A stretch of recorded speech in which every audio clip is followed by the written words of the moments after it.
So I find it to be helpful whenever you're speaking to somebody and you come to the realization that they don't actually understand your language, you can just slow down, get really loud, and start talking with your hands, and that usually gets the point across pretty well.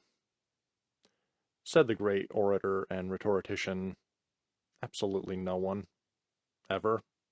But follow him on Twitter for more pro tips on cross-cultural communications.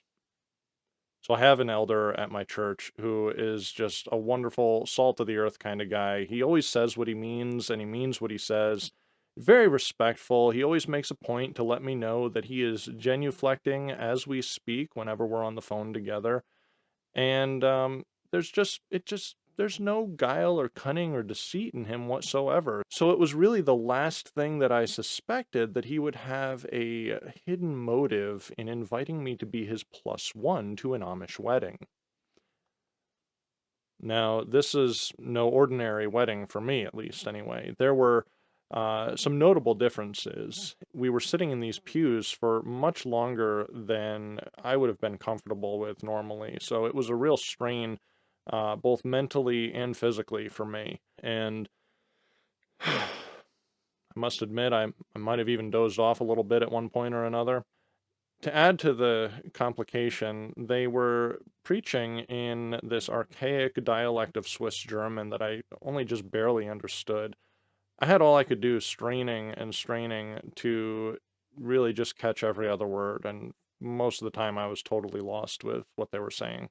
Every now and then they'd say a proper name or something, and I'd be like, oh, yeah, yeah, yeah, yeah, I know who Sarah and Abraham are, yeah. And so when all was said and done at the end of the wedding, my elder leaned over to me and he said, "You know why I brought you here?" And it dawned on me. And I said, "My goodness, now I know what it's like for you to sit on Sunday morning and listen to me preach." So I am a big fan of preaching the Word of God.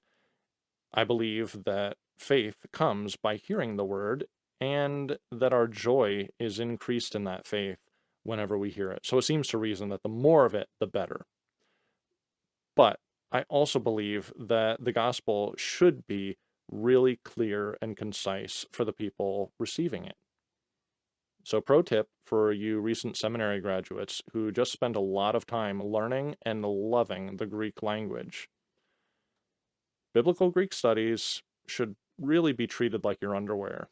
They should always be on, but you shouldn't be showing them from the pulpit. Just saying. I'm Reverend Kyle Nesbitt, and this has been A Tale of Mere Theology. Thank you for joining me.